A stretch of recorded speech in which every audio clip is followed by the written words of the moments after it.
Salut à toi et bienvenue dans un nouvel épisode de Chronique Imo. J'espère que tu vas bien, que ton week-end s'est bien passé et que la semaine démarre sur des chapeaux de roue. Je sais pas si tu es sur un projet en ce moment, actuellement. Est-ce que tu es déjà en cours de rénovation d'un projet ou est-ce que ça va être bientôt le cas parce que tu as trouvé un nouveau bien et que tu vas pouvoir le financer? Si c'est le cas, ben, bravo, je suis content pour toi. Et du coup, par rapport à ça, j'ai peut-être quelque chose qui va t'intéresser. Aujourd'hui, j'avais envie de faire un épisode un peu plus léger, une chronique qui va parler d'économie sur la partie main-d'œuvre. Tu sais que quand tu achètes pour faire grossir ton capital immobilier, une partie importante d'ailleurs du capital part dans la rénovation pour que le bien soit adéquat à la location, si possible d'ailleurs une belle rénovation, et si possible aussi une rénovation écologique ou en tout cas qui a un impact très positif d'un point de vue écologique et sur les performances énergétiques. Et donc du coup, c'est pour ça que j'avais envie de faire un épisode là-dessus aujourd'hui. Donc la chronique va te permettre d'économiser sur la main-d'œuvre, hein, puisque je vais te donner trois manières concrètes, pas forcément très connues. Peut-être que tu en as déjà entendu parler, mais en tout cas, ça n'a peut-être pas été développé. Donc c'est un épisode qui va essayer de développer ces trois points. Et il y a peut-être aussi une idée qui m'est venue tout à l'heure, juste avant de démarrer l'enregistrement, que je vais pouvoir te partager juste après. Donc on va dire qu'il y a un petit quatrième point bonus, donc reste bien jusqu'au bout. Je vais t'en parler. Et tu vas te dire, d'ailleurs, je pense que tu vas te dire, mais bien sûr, comment ça se fait que j'y ai pas pensé?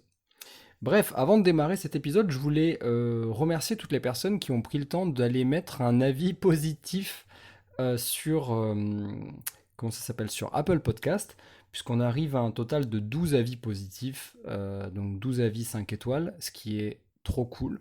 Évidemment, c'est pas beaucoup, mais je trouve que déjà, qu'il y ait 12 personnes qui aient pris le temps de se connecter et d'aller tout en bas, de scroller en bas d'un épisode qu'ils ont écouté et d'aller mettre les 5 étoiles. Alors la plupart n'ont pas écrit, mais c'est pas grave, l'intention y est. Et ce que je voulais vous lire, c'était aussi un, un commentaire donc d'une personne qui a mis 5 étoiles et qui nous a écrit.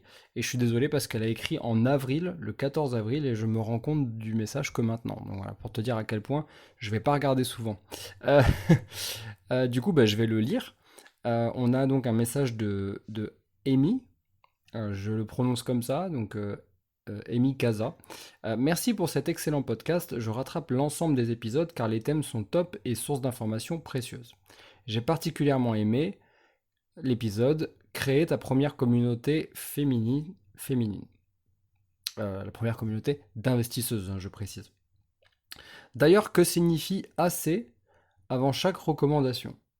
Donc ça, c'est une question qu'elle pose en même temps.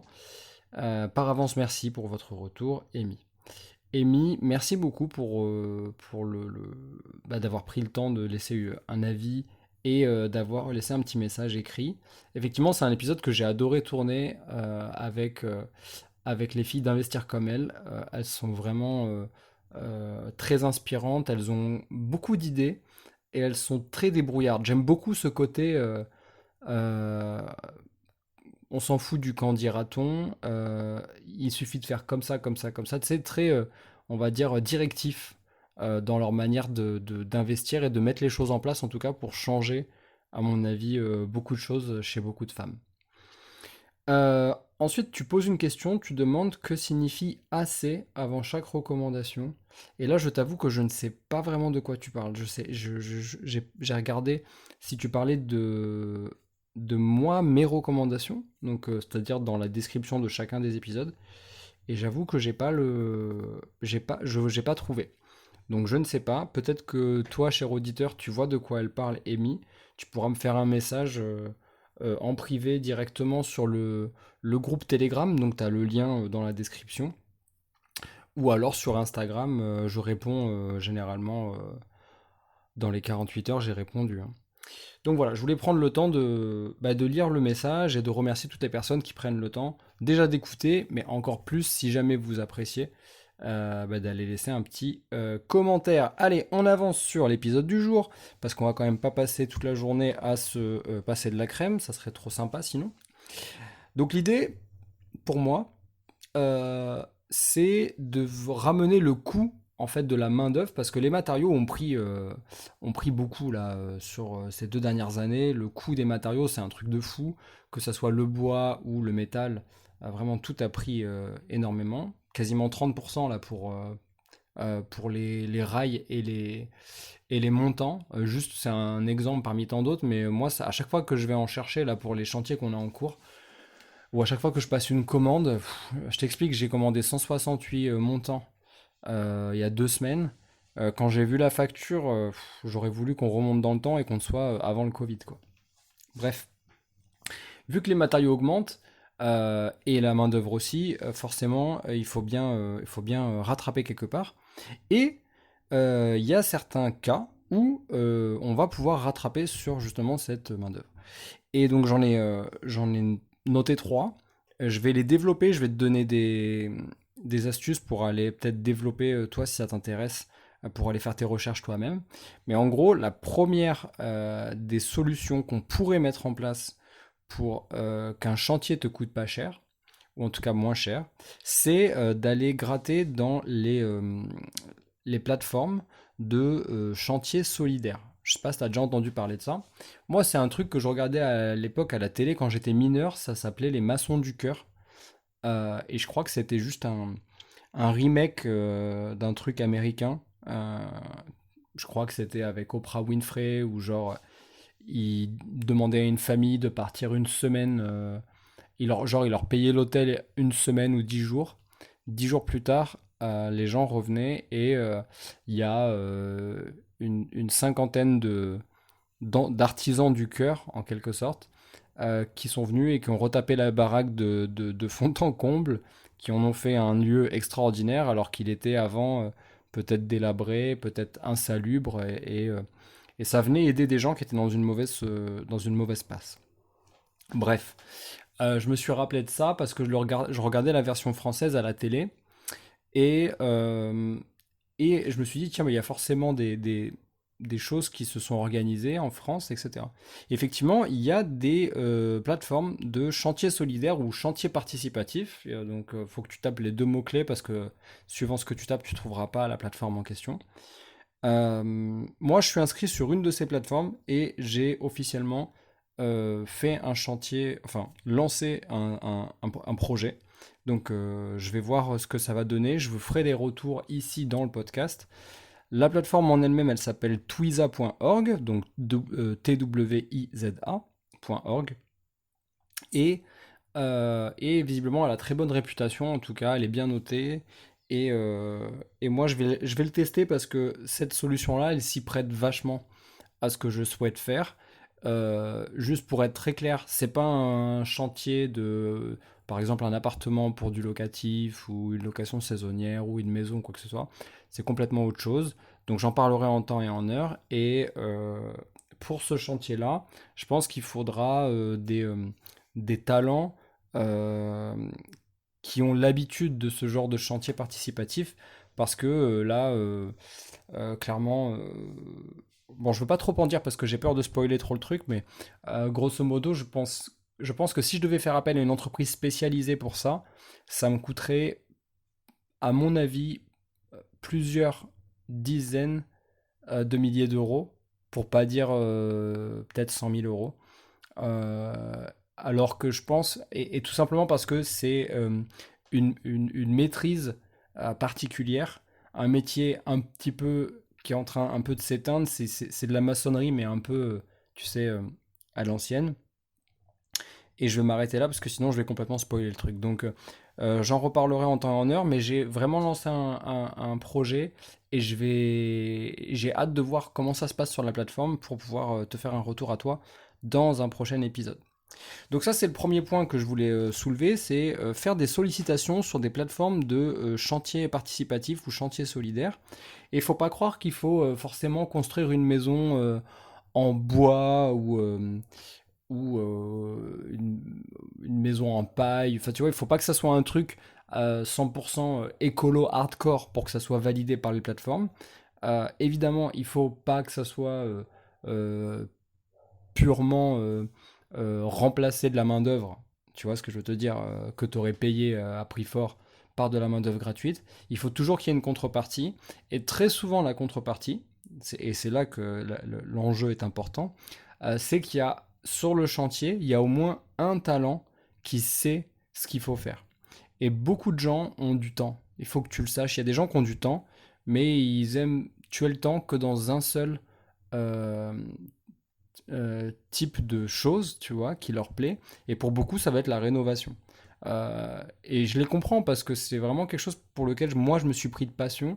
Je peux regarder pendant, je te jure, c'est vraiment, ça devient ridicule, mais je peux passer des heures à regarder des vidéos sur comment faire de la chaux avec les quantités de sable, tu vois, enfin, vraiment, je peux passer des heures à regarder des trucs idiots ou le traitement du bois, tu vois, par exemple, tout ce qui est DIY. J'adore ce genre de vidéos, je peux en regarder pendant des heures.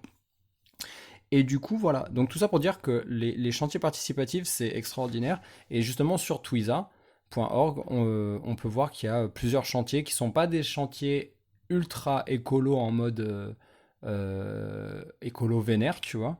Mais par contre, ils ont quand même réussi à trouver de l'aide. Des fois, il suffit de trois quatre personnes qui sont sur ton secteur, qui ont du temps à tuer, qui ont même des fois des compétences pour venir te filer un fier coup de main, tu vois. Donc ça peut être chouette. Et toujours dans cette catégorie de solliciter des gens pour venir participer à ton chantier, il y a une autre façon de faire qui est répandue aux États-Unis et au Canada. En fait, la première fois que j'en ai entendu parler, ça, c'est au Canada, parce que tu sais que je faisais les allers-retours. Moi, j'ai des amis sur Montréal et donc j'y ai été très souvent. Et je m'en suis rappelé il y a pas très longtemps en plus. Ils font ça l'été. Ils créent un groupe Facebook pour genre le chantier participatif 2, tu vois. Et là, pour le coup, c'était pour construire des abris supplémentaires dans un chenil, donc pour accueillir des chiens et des animaux errants. Tu sais qu'au Canada, il y a ça vachement. Il y a beaucoup d'animaux errants, surtout en périphérie des villes. Et ces animaux, ils rentrent dans les centres-villes. Et donc, du coup, il y a, c'est à l'initiative des voisins du quartier, en fait, qui, pour cette association qui récupère les animaux, ont créé un groupe Facebook en disant ben, chantier participatif pour le chenil. Et du coup, il y a je me suis rendu compte, en parlant avec ces gens-là, que dans le quartier, il y avait d'autres gens qui sollicitaient pour faire genre rénovation de la salle de bain, rénovation, je sais pas quoi, agrandissement de la maison, tu vois, ou faire un appentis pour, genre pour garer les voitures. Et donc c'est un vrai truc. Et tu vas me dire, oui, mais pourquoi les gens ils s'inscriraient, pourquoi ils le feraient? Eh bien tout simplement parce que l'humain est un animal social.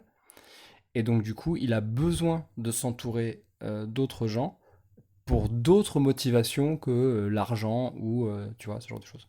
Donc en fait, c'est juste le levier social, le levier connexion entre entre gens d'une même communauté est suffisamment fort pour que tu puisses recevoir de l'aide pour ton chantier. Donc évidemment, si tu dois te refaire un immeuble de 5 étages, faut pas pousser le bouchon non plus. Mais créer un groupe Facebook en l'appelant par exemple chantier participatif euh, T2, par exemple, parce que tu viens d'acheter un T2.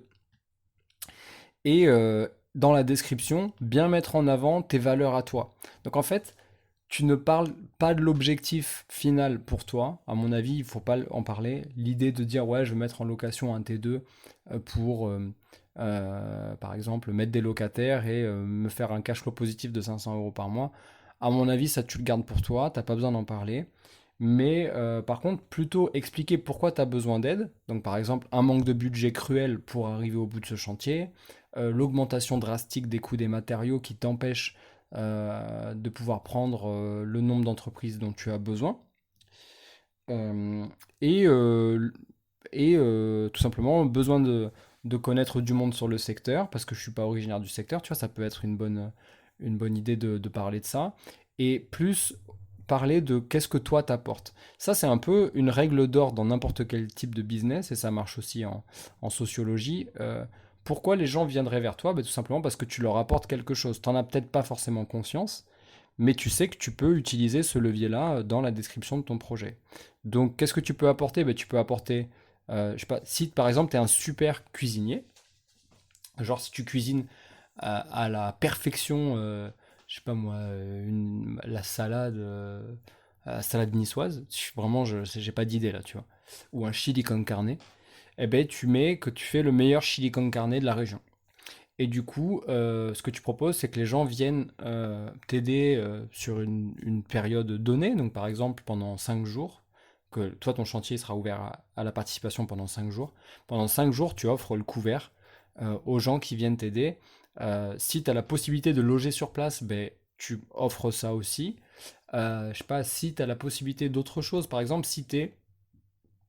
Après, je vais arrêter avec les exemples, l'idée c'est vraiment que tu ailles chercher dans ton imagination à toi, mais si tu es un passionné euh, de la nature et de la forêt, notamment, qui est à proximité ou d'une montagne ou quoi, ben, tu peux dire qu'en échange de ce coup de main, toi, tu proposeras une excursion à tous les participants dans lesquels tu leur feras la visite guidée de cette fameuse montagne avec l'explication du pourquoi, du comment. Enfin, l'idée, là, j'empile des idées pour que toi, tu ailles chercher au plus profond de toi quelque chose. Mais garde juste en tête pour ce premier point que la sollicitation de personnes à venir se rallier à ton chantier participatif, c'est uniquement par besoin social. Il y a très peu de gens qui viendront pour autre chose. Déjà, d'une, il n'y a pas d'argent parce que tu proposes pas de les rémunérer. Euh, et de deux, tu, tu veux pas faire des bénéfices sur leur tête, dans le sens où, même si ça aura un vrai bénéfice sur ton chantier, toi tu veux pas, euh, comment dire, j'ai du mal à l'exprimer, mais tu veux pas profiter, tu cherches pas à avoir que des maçons. Tu peux avoir des gens qui ont jamais rien fait de leurs 10 doigts, et juste les avoir à contribution sur un chantier, tu sais que tu vas pouvoir leur faire faire quelque chose, et eux, ils seront contents de t'aider. Ne serait-ce qu'une manutention, ne serait-ce que sortir les meubles des cartons, monter des meubles, euh, je sais même pas, juste remplir des sacs de gravats pour les amener à la déchetterie. Enfin, tu vois, il y a une multitude de choses, en fait, qui sont ultra chronophages et que tu pourrais faire par des aidants, en fait, tout simplement. Le deuxième point que je voulais... Donc, tu as compris, pour le premier point, il y a les plateformes spécialisées, donc genre comme twiza.org. Et la deuxième chose que tu peux faire, c'est toi, créer une communauté, une mini-communauté, en créant un groupe Facebook et en invitant plein de gens, et en faisant des petites vidéos pour expliquer ce que tu veux faire, pourquoi tu veux le faire. Et voilà, je pense que les gens, naturellement, viendront à toi. Le deuxième point, c'était se rapprocher d'associations de proximité. Donc dans ta commune, dans ta ville, dans ton village, il y a forcément des associations.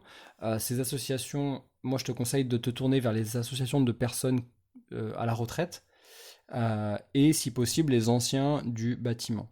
Donc tu verras qu'il y a quand même deux catégories qui se distinguent. J'ai vu ça en faisant des recherches par rapport à là où moi je suis situé. C'est qu'il y a les associations à type purement social, dans le sens aider les gens, mais sans but bien précis. Donc ça, auprès de ta commune, si tu te renseignes, il y a forcément une liste des associations qui sont enregistrées, tu peux leur demander à eux, ils te l'enverront par mail, ou alors tu regardes sur internet et tu essayes de taper association avec le nom de ta ville. Et il y a un autre type d'association où là, tu peux taper association bâtiment ou ancien du bâtiment. Ne tape pas ancien maçon parce que j'ai fait l'erreur et forcément ça va t'amener sur des associations d'anciens francs-maçons, donc ce qui n'a rien à voir avec les maçons évidemment. Euh, mais voilà, tu as compris l'idée. Et auprès de ces associations, quel va être le biais de réciprocité? En fait, ça va être que toi, tu adhères à l'association, que toi, tu aides, en échange, tu recevras de l'aide. Tu vois, c'est toujours donnant-donnant, c'est toujours toi qui dois donner à un moment donné, et c'est tout à fait normal. Et dans ces associations, il faut que toi, tu ailles cibler les anciens du bâtiment. Donc, tu peux solliciter peut-être des associations qui ont l'habitude de s'adapter aux besoins de quelqu'un. Toi, tu peux peut-être y aller en disant, ben, moi, ce que je peux faire, c'est faire des repas. Si par exemple l'association, elle aide des gens qui sont en difficulté financière, peut-être parce qu'ils sont sans emploi de manière chronique, etc.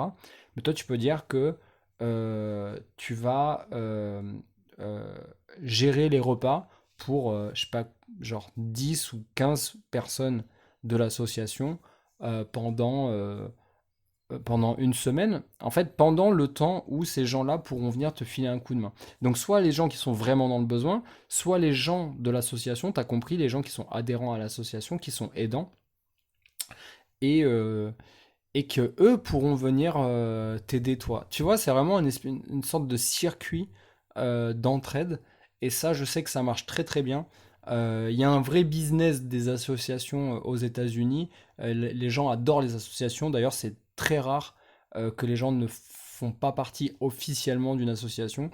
Il y a même eu une époque où ça faisait très classe sur les CV américains de marquer de quelle association tu faisais partie. Voilà. Donc il y a un vrai truc de après le boulot, je vais donner quelques heures où je vais faire quelque chose pour une association. Donc du coup, moi je te conseille, mon point numéro 2, c'est de te rapprocher des associations. Pareil, il faut que tu sois très créatif, il faut que tu te creuses les méninges pour te dire, ok, c'est peut-être pas, tu vois, de but en blanc, je sais pas si tu trouves une association qui a rien à voir avec toi, à la base, avec ce que toi tu cherches, il faut pas que tu restes bloqué. Il faut que tu pousses la porte et que tu dises, voilà, moi j'ai un projet de rénovation, j'ai pas les moyens, mais par contre, je pense que foncièrement, à titre personnel, je suis capable d'aider peut-être des gens dans l'association. J'aimerais en faire partie. La seule chose que je demande en échange, il faut pas avoir peur des mots. Hein. Il faut pas avoir peur de demander. Qui ne demande rien n'a rien, tu connais. Mais je pense qu'il faut dire vraiment, moi j'ai besoin d'un coup de pouce. Euh, Peut-être que ça sera pas les personnes que moi je vais aider qui vont me donner un coup de pouce, mais peut-être que quelqu'un d'autre dans l'asso pourra me filer un coup de pouce. Et il faut que tu saches que le milieu du bâtiment, le secteur du bâtiment, c'est le deuxième secteur qui crée le plus d'emplois en France. Donc du coup, bah, je te conseille de faire ça parce que tu vas forcément tomber sur quelqu'un, un ancien, je sais pas moi, plombier, un ancien maçon, charpentier ou je ne sais quoi. Il y a très peu de chances que dans une association de plusieurs dizaines de personnes, il n'y ait pas quelqu'un qui ait travaillé dans le bâtiment. Donc voilà, ça c'est la deuxième solution que tu peux avoir pour trouver de la main-d'œuvre. Et la troisième, euh, c'est quelque chose qui est plus connu, mais qui est assez difficile à mettre en œuvre dans le sens où si tu sais pas faire, si tu n'as jamais demandé, si tu n'as jamais fait, mais tu vas pas savoir faire. Donc moi je vais t'expliquer comment faire. Donc le troisième point, c'est deviens le second ouvrier de ton artisan, de l'entreprise que tu as sélectionnée. En préambule, ce que je peux te dire par rapport à ça, c'est que c'est très difficile d'aller demander à une entreprise qui a pignon sur rue pour ce genre de choses. Donc, ce sera plus facile avec un artisan qui est tout seul ou qui a genre un apprenti ou un ouvrier. Mais je pense que l'artisan, il voudra préférer, il préférera te dire oui plutôt que de monopoliser son ouvrier sur le même chantier. Parce que pour qu'il gagne sa vie, l'artisan, il prend plusieurs chantiers en même temps. Et s'il a suffisamment de travail, ben, il va prendre un ouvrier à plein temps. Et cet ouvrier, il va le mettre sur un chantier pendant que lui, il en fera un autre. Et donc, pour gagner du temps, tu peux lui dire, en gros, moi, ce que j'aimerais, c'est passer un contrat avec vous, monsieur l'artisan. Je cherche à échanger mon temps contre un meilleur tarif chez vous. Je sais que je veux travailler avec vous. Je sais que le devis que vous m'avez fait, c'est par exemple 1 200 euros. J'aimerais ramener parce que vous bloquez, vous et votre ouvrier, pendant une semaine chez moi. J'aimerais vous demander, est-ce que vous accepteriez de faire ce chantier pour la somme de 800 euros, c'est-à-dire 400 euros de chiffre d'affaires de moins pour vous. Par contre, ce que je fais, c'est que moi, j'échange mon temps, c'est-à-dire le temps que vous auriez pris votre ouvrier sur le chantier, je vais venir moi et je serai exécutant. Donc vous allez me dire, fais ci, fais ça, fais pas ci, fais pas ça, etc. Donc moi, je viens pour travailler pour vous sur mon chantier. Donc là, ça revient à échanger ton temps contre de l'argent. Oui, mais pas que. Parce que tu vas déjà, d'une, tu vas apprendre, et en plus, tu vas être sur ton chantier, donc tu vas pouvoir surveiller, parce qu'il ne faut pas non plus être crédule. Ça va te permettre d'être là pour voir si la personne, elle fait vraiment comme toi, tu souhaiterais que ça soit fait. Euh, Parce qu'il y a beaucoup de métiers où une fois que c'est fait, quoi. Tu peux pas revenir dessus, ou alors c'est coûteux et c'est chronophage de revenir dessus. Donc être le second ouvrier, moi je trouve que c'est un super plan. Euh, et, euh, et tu serais étonné du nombre d'artisans qui accepteraient. C'est juste que des fois on leur propose pas. Mais moi je sais que j'ai ramené des... Ça je l'ai déjà fait moi. J'ai ramené des devis notamment en électricité et en plâtrerie, donc pose notamment de placo, de rails, etc. J'ai ramené des devis à peut-être pas deux fois moins, ça serait exagéré, mais tu vois, j'ai un chantier là très récemment où je me rappelle qu'on était à 7K au premier devis, hors négociation. Ensuite, il y a eu un peu de négociation. Et ensuite, j'ai proposé d'être présent certains week-ends, donc les samedis, parce que lui, il travaillait le samedi. Et on a ramené le devis à 4K. Bon, évidemment, il y a aussi une partie, c'était juste de la négo, et une autre partie où j'ai proposé d'être présent. Donc, tu vois, faire de la manutention pour lui. Donc, j'ai déplacé des plaques de placo, j'en ai coupé certaines, j'ai installé des rails et des montants, comme il voulait lui que je le fasse. Et en plus, ça m'a permis à moi d'apprendre. Donc voilà, ça c'était les trois façons que je voulais te proposer d'expérimenter pour, pour économiser un peu sur la main-d'œuvre, tu vois. J'ai hâte de te faire un retour sur les chantiers participatifs, là, tu sais, le chantier sur Twiza que j'ai mis et que j'aimerais faire avec des gens qui peuvent m'aider. Donc j'ai hâte de pouvoir te faire un retour là-dessus. Je t'ai dit tout à l'heure que j'avais peut-être un point bonus, un point numéro 4 qui en était pas un jusqu'à présent, mais au final je me suis dit, ah mais oui, mais ça c'est forcément quelque chose que les gens n'osent pas faire alors qu'ils devraient. Et c'est tout simplement de solliciter la famille et les amis. Tout bêtement. Je sais que ça va pas être possible pour tout le monde. Je sais qu'on n'est pas tous très bien avec sa famille. Mais peut-être que tu as des amis qui peuvent t'aider. Et je sais que des fois on n'ose pas demander, on a un peu honte, etc. Mais en fait, je t'explique, tu es en construction de patrimoine, là, tu es en construction de, euh, de ton futur, de ton cash flow mensuel. Tu es en construction de ton argent, en fait, de faire travailler ton argent. Et ça, à mon avis, ça vaut bien le coup de mettre un petit peu ton ego ou ta timidité de côté pour aller demander à tes proches, même s'ils ne sont pas experts, une certaine partie de ces proches-là seront ravis de venir te filer un coup de main, porter des trucs, déplacer des trucs, faire un petit peu de peinture par-ci, par-là. Tu vois, je suis sûr qu'il y a des gens qui aimeraient t'aider. Et toi, tous ces gens qui sont tes proches, tu sais très bien qu'ils ne te demanderont rien. La seule chose qu'ils voudront, c'est passer un bon moment avec toi, rigoler avec toi sur le chantier. Franchement, il y a des bons moments, il se passe des bons moments sur les chantiers. Hein. Faut pas croire que c'est... Enfin, c'est pas un truc de gladiateur, quoi, tu vois. Généralement, ça se passe bien. Donc voilà, juste pour partager le couvert avec toi, je suis sûr que tes proches accepteront de venir t'aider. Donc c'est ce que je te propose de faire, d'essayer. Ça coûte rien. Euh, pour terminer cet épisode, j'avais une question pour toi.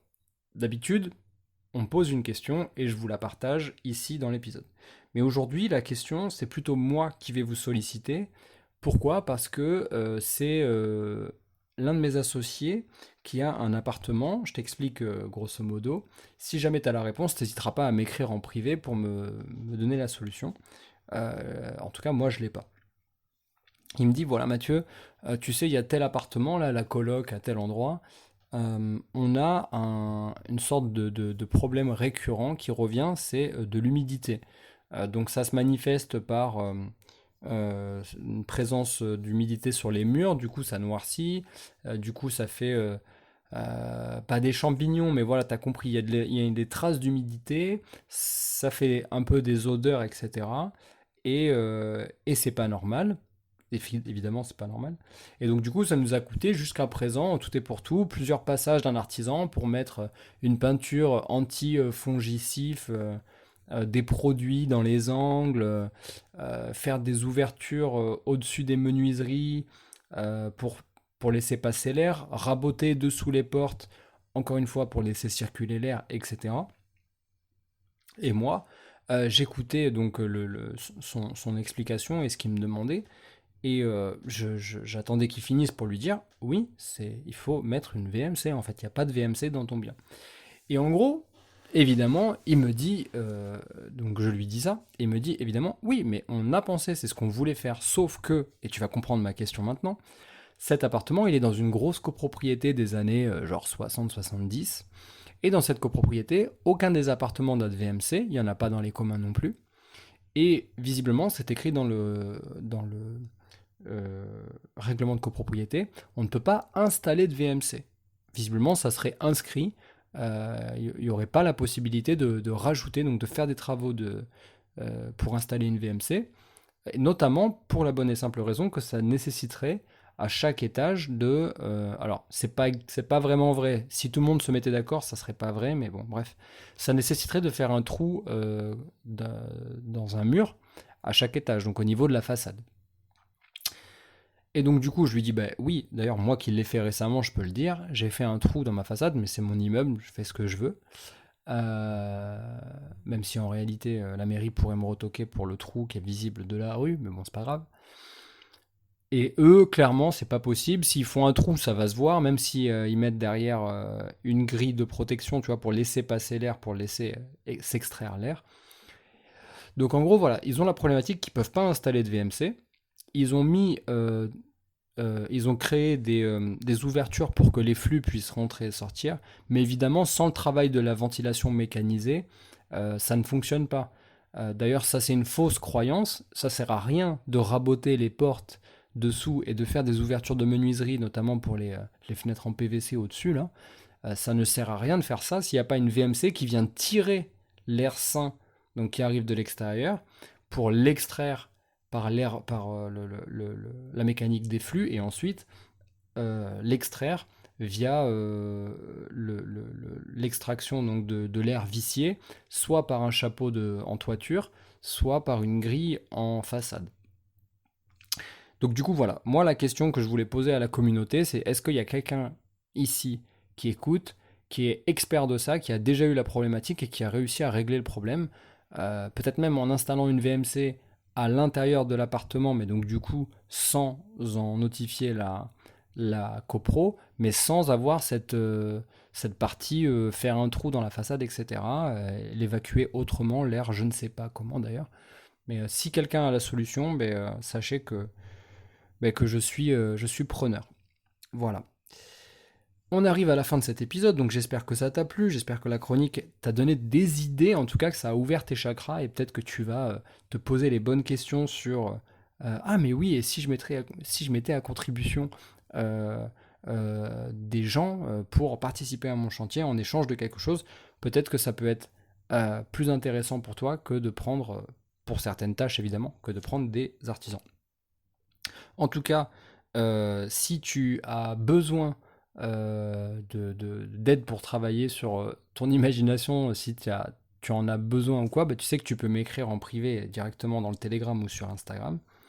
Et si jamais pour ton chantier, tu as besoin d'un tableau pour calculer ton coût de travaux ou le coût de tes matériaux, voire même de tes meubles, tu peux télécharger le mien, puisque je l'ai mis gratuitement à disposition. Il est dans la description, donc juste en dessous. Donc tu peux cliquer et récupérer le tableau. Voilà, je l'ai mis à jour récemment et je sais qu'il a aidé un peu plus de 400 personnes, parce qu'il a été téléchargé un peu plus de 400 fois. Donc voilà, si tu en as besoin, il est à ta dispo. Quant à moi, je te dis à la semaine prochaine. Ciao, ciao.